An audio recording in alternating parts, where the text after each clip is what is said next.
오늘 말씀은 요한복음 7장 25절로부터 39절 말씀입니다. 우리 함께 읽겠습니다.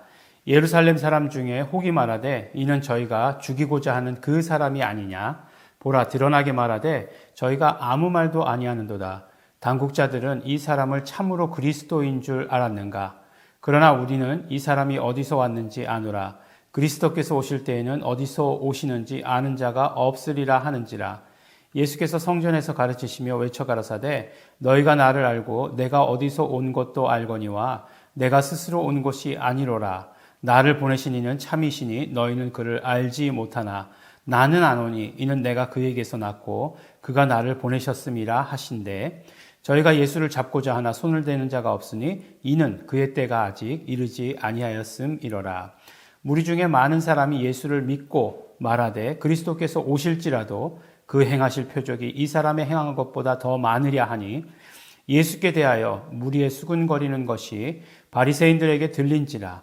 대제사장들과 바리새인들이 그를 잡으려고 하속들을 보내니 예수께서 이르시되 내가 너희와 함께 조금 더 있다가 나를 보내신 이에게로 돌아가겠노라.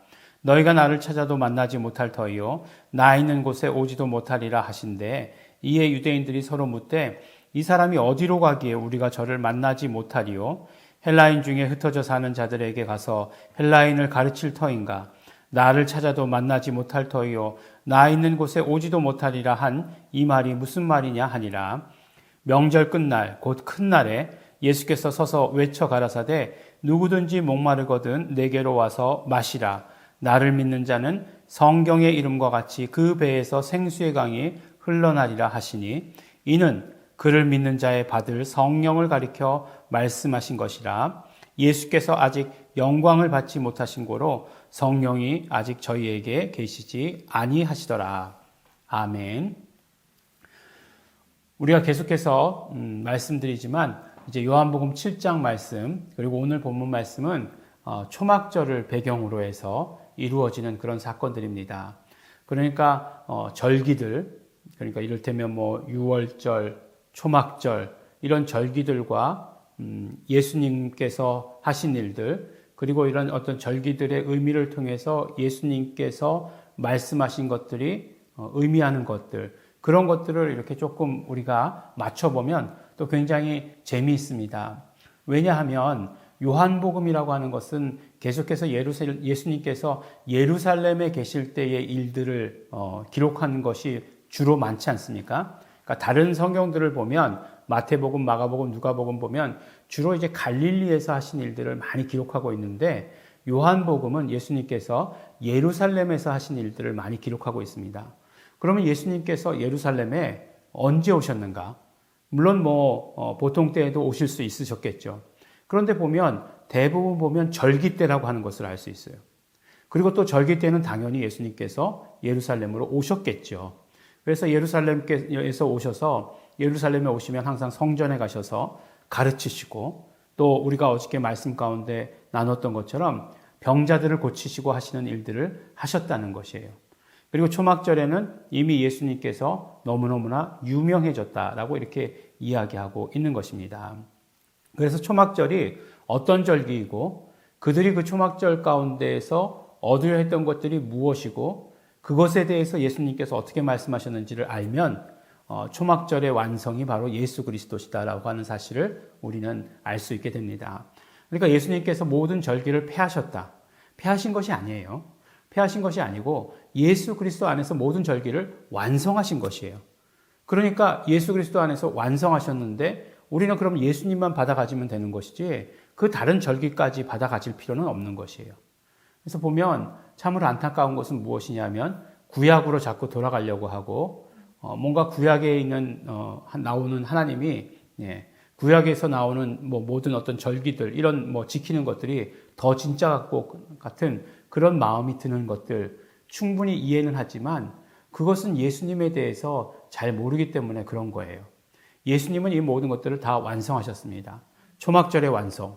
우리 초막절의 절기를 자세히 살펴보면 그 완성이 예수 그리스도이심을 알 수 있어요. 유월절. 유월절은 우리가 너무나 잘 알고 있잖아요. 유월절 어린 양의 피로라고 얘기할 때 그 어린 양이 누구예요? 보라, 세상 죄를 지고 가는 하나님의 어린 양이로다. 라고 할 때 그 어린 양이 누구예요? 예수님이시잖아요. 그러니까 이 모든 어떤 그 유대의 절기의 완성이 바로 예수님이심을 알 수 있는 거죠. 오늘 이제 초막절이 그 절기의 그 배경이 돼요.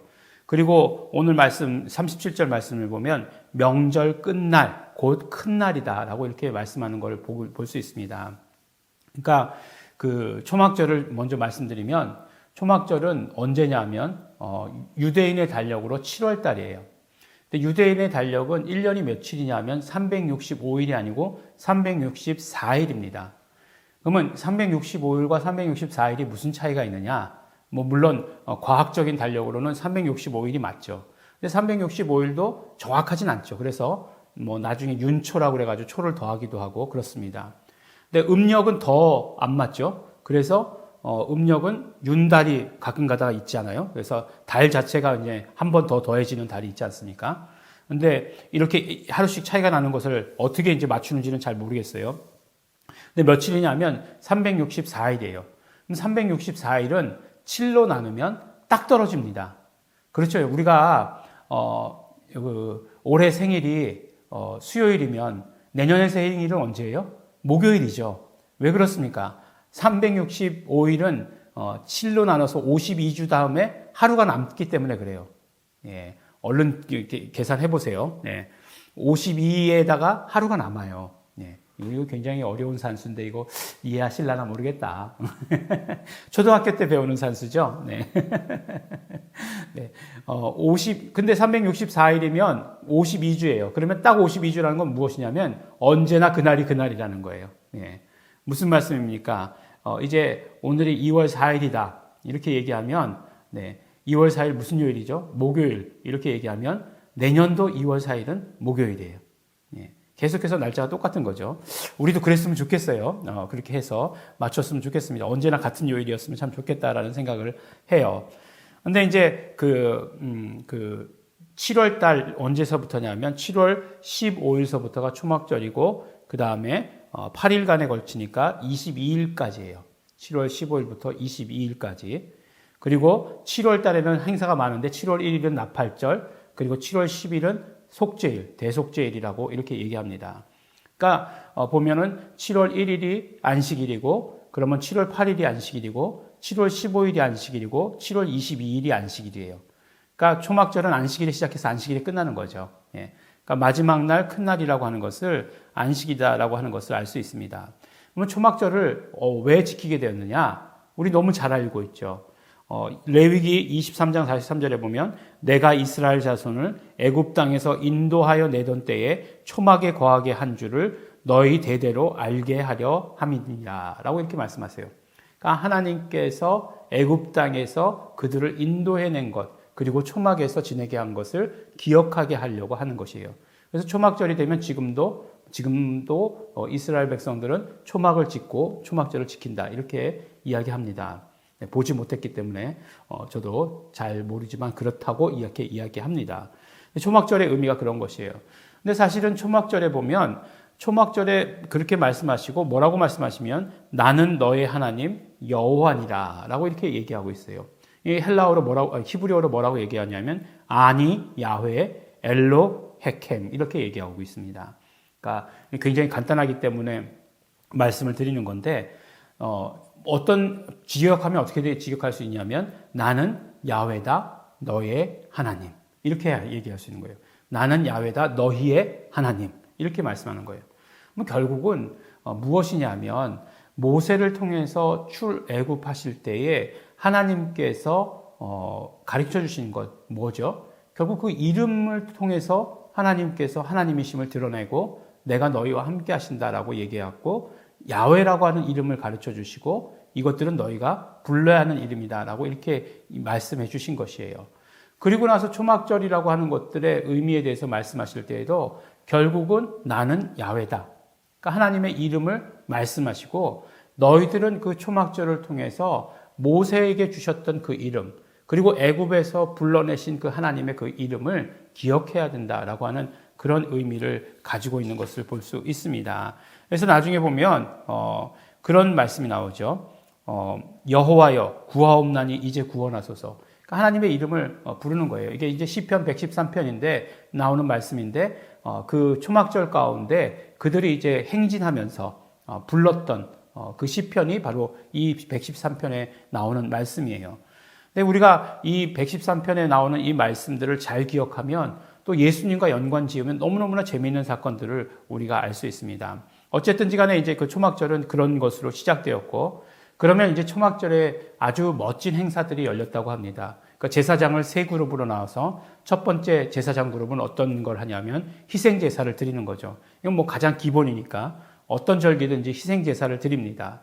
그리고 이제 두 번째 제사장 그룹은 무엇을 하냐면은 금 항아리를 가지고 가서 실로암 못에서 물을 떠다가 바로 성전 제단에다가 붓는 일을 하는 것이에요. 그래서 물 깃는 행사가 있습니다.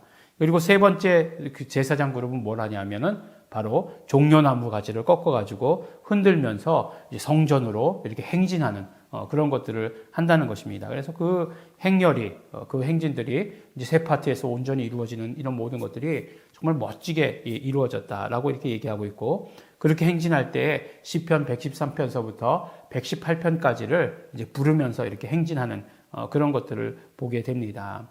근데 이제 초막절이라고 하는 것들, 그들에게 있어서 그냥 단순히 초막만 지은 것이 아니라 오늘 말씀을 보니까 명절 끝날, 곧 큰날, 그 명절 끝날이 큰날이라고 이렇게 얘기하고 있어요. 근데 큰날이라고 하는 것은 무엇의 준말이냐면 큰 구원의 날이다라고 말씀하는 거예요. 큰 구원의 날이다. 왜 큰 구원의 날이다라고 이렇게 얘기했냐면 메시아가 그날에 오신다라고 이렇게 이야기하신 것을 말씀해요. 그러니까 메시아가 오실 때 초막절에 그 명절 큰 날에 오신다라고 이들은 생각하고 믿고 있었던 것이에요. 그래서 그것을 큰 구원의 날이라고 이렇게 이야기한 것입니다. 그때에 예수께서 서서 외쳐 가라사대라고 이렇게 말씀하고 있습니다. 그러니까 결국에는 우리가 7장 말씀을 그리고 오늘 본문 말씀을 자세히 읽어보면 무엇에 대해서 계속해서 말씀하고 있냐면 그리스도에 대해서 말씀하고 있어요. 그리스도에 대해서. 그러니까 그리스도 논쟁이다라고 이렇게 얘기해도 틀리지 않습니다. 보니까 시작할 때 예루살렘 사람 중 혹이 말하되 저희가 죽이고자 하는 그 사람이 아니냐, 보라 드러나게 말하되 저희가 아무 말도 안 해야 하는도다. 당국자들은 이 사람을 참으로 그리스도인 줄 알았는가? 라고 이렇게 얘기하고 있어요. 이 사람이 참으로 그리스도인 줄 알았기 때문에 손도 안 대는 것 아니겠느냐? 이렇게 얘기하는 것이고, 그 다음에 또 보면은 그런 얘기가 있잖아요. 그리스도께서 오실지라도 그 행하실 표적이 이 사람의 행한 것보다 더 많으랴라고 하는 그런 이야기가 있고, 또 메시아라고 말씀드린 거, 메시아가 헬라어로 그리스도니까 결국에는 명절 끝날은 큰 그 구원의 날이라고 하는 것은 메시아의 임하심을, 그리스도의 임하심을 기다리는 날인데, 바로 그리스도가 오실 것이다라고 하는 것을 기다리는데 예수님께서 누구든지 목마르거든 내게로 와서 마셔라 라고 말씀하셨던 것은 결국 이 그리스도 논쟁의 모든 어떤 그 점을, 마침표를 찍는 말씀이다라고 하는 것을 우리가 알 수 있는 거죠. 무슨 말씀입니까? 내가 그리스도다 라고 말씀하신 것과 다르지 않다는 것입니다. 그러니까 예수님께서 명절 끝날에 그 누구든지 목마른 자는 내게로 와서 마셔라 라고 하시는 것은 너희들이 기다리는 그리스도다라고 하시는 것을 알 수 있는 것이죠. 근데 이거는 이제 약간 다른 얘기인데, 예수님께서 예루살렘 성에 입성하실 때 사람들이 종려나무 가지를 꺾어다가 흔들면서 호산나 호산나, 주의 이름으로 오시는 이여 라고 이렇게 외쳤어요. 그것은 마치 언제 이루어지는 일과 비슷하냐 하면 그 초막절에 이루어지는 일과 같은 것을 알 수 있어요. 그러니까 그 군중들이 예수님께서 예루살렘 성에 입성하실 때, 그때는 언제였죠? 6월절이었어요. 6월절에 입성하실 때 예수님께 그렇게 했던 행동들은 초막절의 모습을 우리가 연상시킬 수 있지만, 결국 그것을 통해서 말씀하시려고 하는 것은 무엇이냐면 바로 예수께서 그리스도이시다라고 하시는 사실을 우리는 알 수 있는 것입니다. 이것을 통해서 예수가 그리스도이심을 우리에게 선포하신 것이죠. 그리고 그 생수의 강이라고 하는 것은 바로 예수 그리스도를 믿는 사람들이 받을 성령이다라고 이렇게 말씀하고 계십니다. 참 재미있게도 사마리아 수가성 여인에게 네가 내가 주는 물을 마시면 영원히 목마르지 아니하리라 라고 말씀하셨던 그 말씀과 또 생수의 강이라고 하셨던 말씀과 동일하게 이루어지는 것을 우리는 알 수 있게 되는 거죠. 바로 우리는 성령님을 모시고 성령님의 임재를 경험하고 이제 예수 그리스도를 우리가 영접하면 보혜사 성령님께서 우리 안에 와 계시게 된다라고 하시는 것을 말씀해 주시는 것입니다. 누가 그리스도이십니까? 예수가 그리스도이세요. 그러면 우리는 어떻게 해야 됩니까? 그렇죠. 우리 베드로의 신앙 고백이 괜히 나온 것이 아니죠. 예수님, 당신은 그리스도이십니다. 이제 우리 그 고백이 우리에게서 차고 넘쳐야 돼요. 그냥 단순히 입으로 하는 고백이 아니라 우리의 진심에서 나오는 고백이 되어야 됩니다. 우리의 진짜 고백이 되어야 합니다. 그리고 매일매일의 삶에서 그렇습니다. 예수님, 당신은 그리스도이십니다. 당신은 하나님이십니다. 당신은 하나님의 아들 예수 그리스도이십니다. 예수 이름을 우리에게 주셔서 감사합니다. 라고 하는 고백이 우리에게서 차고 넘쳐야 하는 것입니다. 예수께서 직접 이제는 당신이 그리스도이심을 선포하셨습니다. 우리는 그것을 믿고 그것을 받아들이고 우리의 입술로 고백해야 합니다. 이 고백이 우리의 삶 가운데 풍성할 때 예수 그리스도께서 우리와 함께 하신 이 모든 일들, 성령으로 함께 하시는 이 모든 일들 우리는 충만히 경험하게 됩니다. 예수님, 당신은 그리스도이십니다. 고백이 넘치시는 오늘 온전한 하루가 되시기를 예수 이름으로 축원합니다. 함께 기도하겠습니다. 하나님 아버지 감사합니다. 예수 그리스도 이 땅에 보내주셔서 감사합니다. 우리는 날마다 고백합니다. 예수님, 당신은 그리스도이십니다. 예수님, 당신은 그리스도이십니다. 예수님께서 직접 선포하신, 예수님께서 직접 알려주신 이 모든 사실을 우리는 감사하며 우리 입술로 고백하는 자들 될 수 있도록 축복하여 주시옵소서. 감사드립니다. 예수님 이름으로 기도드렸습니다. 아멘. 우리 이 시간 함께 기도하겠습니다. 하나님 아버지 감사합니다. 이제 우리는 예수님 당신은 그리스도이십니다. 고백합니다. 매일매일 고백하겠습니다. 또 선포하겠습니다. 증거하겠습니다. 전하겠습니다. 예수님께서 직접 선포하신 이 모든 사실, 이제는 우리 안에 성령님 계시니 우리 성령님의 도구로 쓰임받겠습니다. 우리 감사하시면서 결단하시면서 또 부족한 모든 것들 회개하시면서 통성으로 기도하시겠습니다.